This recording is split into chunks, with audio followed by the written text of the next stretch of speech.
ETF index mutual funds నేర్చుకుని stock మార్కెట్లో రాణించాలనుకుంటున్నారా? వెంటనే ఈ నెంబర్కి కాల్ చేయండి.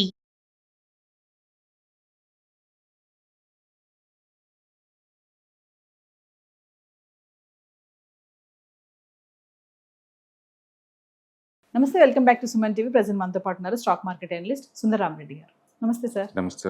సార్, ట్రేడింగ్ బిజినెస్ లో ఎక్కువగా ఫెయిల్యూర్ రేట్స్ ఎక్కువ కనిపిస్తూ ఉంటుంది. మరి వేరే బిజినెస్ లో అలా అనిపించదు, ఇందులో ఎందుకు ఎక్కువ కనబడుతుంది? నో, మనం అంటే డేటా క్లోజ్గా దొరకదు కాబట్టి వేరే దాంట్లో అలా ఉంది అనుకుంటారు. కానీ ఈవెన్ ఇండియాలో టోటల్ డిమాట్ అకౌంట్లు, యూనిక్ అకౌంట్లు ఉంది 12 కోట్లు అండి. అంటే డూప్లికేట్స్ అన్ని కలుపుకుంటే కనుక 25 కోట్లు దాకా ఉన్నాయి ఇండియాలో. అంటే ఇండియన్ జనాభా 146 కోట్లు ఉంటే డిమాట్ అకౌంట్లో ఉంది 12 కోట్ల యూనిక్ అకౌంట్స్ ఉంది. అందులో 90% అందరు కూడా ఇన్వెస్ట్మెంటే చేస్తారు. ట్రేడింగ్ చేసే వాళ్ళు ఉండేది హార్డ్లీ 1 to 2% ఉంటారు. అందులో ఆప్షన్ ట్రేడింగ్ చేసే వాళ్ళు ఇంకా తక్కువ మంది ఉంటారు.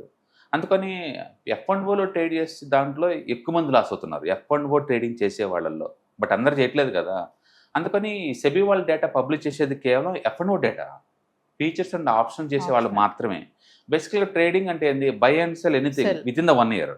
1 year లోపు నువ్వు ఏ ప్రొడక్ట్ అమ్మినా సరే, స్టాక్స్ అమ్మినా, ఈటీఎఫ్స్ అమ్మినా, మ్యూచువల్ ఫండ్స్ అమ్మినా, ఫీచర్స్ అయినా ఆప్షన్స్ అయినా ఈక్వాలజీ ట్రేడింగ్ అంతే. అందుకని వాళ్ళు సెబీ పబ్లిష్ చేసే డేటా కేవలం F&Oకి సంబంధించింది మాత్రమే అనమాట. అది ఇండియా మీద ఎంతమంది చేస్తారంటే 2% కూడా చేయరు. అందుకని ట్రేడింగ్లో ఎక్కువ మంది లాస్ అవుతారు అని చెప్పడం అది ఫేక్. ట్రేడింగ్ అనే బదులు F&O ట్రేడింగ్ అంటున్నారు. అవును, F&O ట్రేడింగ్ చాలా రిస్క్, అది ఎక్కువ మంది లాస్ అవుతారు.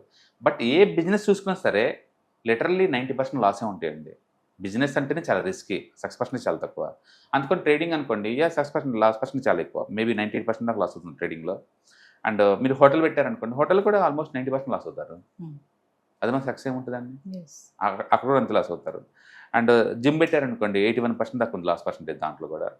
అండ్ రెస్టారెంట్ పెట్టారనుకోండి 80%. అండ్ కన్స్ట్రక్షన్ బిజినెస్ పెట్టారనుకోండి 70% లాస్ పర్సెంటేజ్. ఈ కామర్స్ పెట్టారనుకోండి లిటరల్లీ 90%. అండ్ కాఫీ షాప్ పెట్టారనుకోండి 85% loss percentage. And influencer agencies 85%.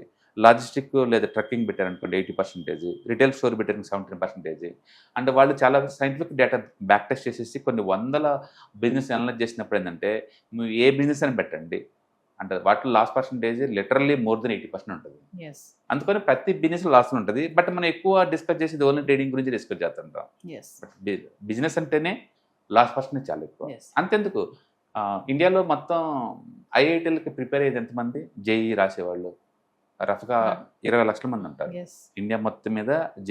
జేఈఎస్కి రాసేవాళ్ళు, అందులో మెయిన్స్కి సెలెక్ట్ అయ్యే వాళ్ళు ఎంతమంది అంటే 2 లక్షల మంది ఉంటారు. 2 లక్షల మంది ఐఐటి సీట్లు మొత్తం ఎన్ని ఉన్నాయండి? 18,000 ఉన్నాయి. జస్ట్ 18,000 ఉన్నాయి. అంటే 18,000 మంది కోసం 20 లక్షల మంది ట్రై చేస్తున్నారు. 6% అంతే 1.2 అండి. 6% జస్ట్ 1.2నే. అప్పుడు ఫ్లాప్ పర్సెంటేజ్ ఎంత అంటే 98. మరి జేఈకి లేనిది ట్రేడింగ్ ఉండదు. అంటే ప్రతి బిజినెస్లో కూడా ఫ్లాప్ పర్సెంటేజ్ చాలా ఎక్కువ ఉంటుంది. So trading no exemption. But మనం ఎక్కువ డిస్కస్ చేసేది ట్రేడింగ్ గురించి అంటారు కానీ బట్ అలా కాదు. బట్ మీరు కేర్ఫుల్గా చేస్తే మేబీ ఎడ్జ్ ఉండాలి ఏదో ఒకటి మీకు. ఎక్స్పీరియన్స్తో ఎడ్జ్తో చేస్తే ప్రాబిలిటీ పెరిగిద్ది అంతే. సార్, ఏ బిజినెస్ అయినా మార్కెటింగ్ సరిగా లేకపోతే క్లోజ్ అయిపోతుంది అంటే చాలా ఉంటాయి దాంట్లో. బేసికల్గా బిజినెస్ అంటే 4Msని ఎవరైతే మ్యాక్సిమం వాడతారు, 4Ms అంటే అండ్ మార్కెట్ MBA ప్రకారం ఏంటంటే, ఒకటి M అంటే మనీ. మనీని నువ్వు ఆప్టిమం వాడాలి, వేస్టేజ్ కాకుండా. మనీని మ్యాక్సిమం వాడాలి, ఆప్టిమైజేషన్ అంటారు. తర్వాత మెటీరియల్ వేస్టేజ్ లేకుండా వాడుతూ ఉండాలి.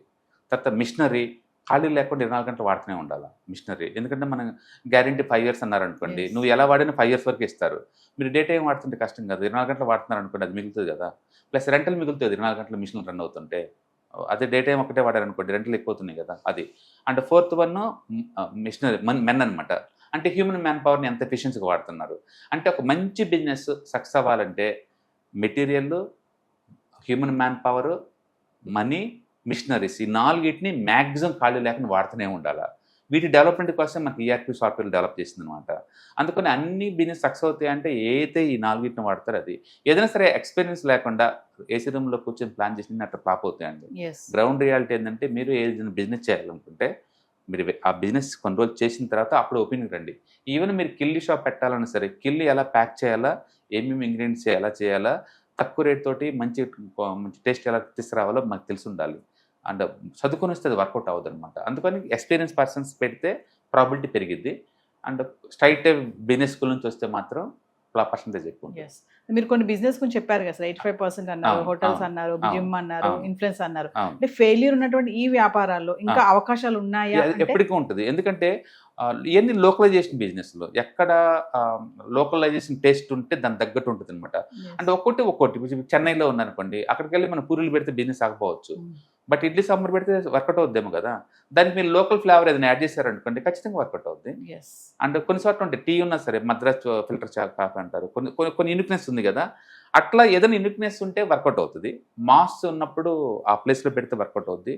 అంటే ప్రతి బిజినెస్ యూనిక్నెస్ ఉంటుంది. చూడటానికి సింపుల్గా ఉన్నా సరే ఆ బిజినెస్, ఆ ప్లేస్ కొన్ని చోట్ల ప్లేస్కి ఇంపార్టెన్స్ ఉంటుంది. ఆ ప్లేస్లో ఎవరు Yes. పెట్టినా వర్కౌట్ అవుద్ది. కొన్ని చోట్ల ఫ్లేవర్ ఉంటుంది, కొన్ని చోట్ల ఏదో ఒక యూనిక్ సెల్లింగ్ పాయింట్ అండి, ఏదో ఒక యూఎస్పీ ఉంటుంది అండి బిజినెస్లో. అది ఉంటే వర్కౌట్ అవుద్ది, అదర్వైజ్ వర్కౌట్ కాకపోవచ్చు. Yes. అందుకని ట్రేడింగ్, ఇన్వెస్ట్మెంట్ రిస్కే అంటే, అవును ఎక్స్పీరియన్స్ లేకుండా ఏదైనా రిస్క్ అది కూడా. బట్ ఏదైనా కప్పుడప్పుడు డమ్మి ట్రేడ్ చేసేసి అండ్ పర్టికులర్ మీకంటూ ట్రేడ్ సెటప్స్ డెవలప్ చేసుకొని అండ్ అందులో మీకు ఎక్స్పీరియన్స్ ఉంది అంటే మాత్రం తీసుకోవచ్చు. మేము 20 years దాంట్లో సర్వే అవుతున్నాం. అట్లా మీరు ఏదైనా సరే కొన్ని ఇయర్స్ నుంచి దాంట్లో ఉంటే దాంట్లో ఉన్న లోటుపాట్లని అర్థం అవుతుంటుంది. అర్థమవుతాయి. మీరు తగ్గట్టు మీ స్ట్రాటజీని డిజైన్ చేసుకోవచ్చు. నేను Yes. Thank you, sir. Right.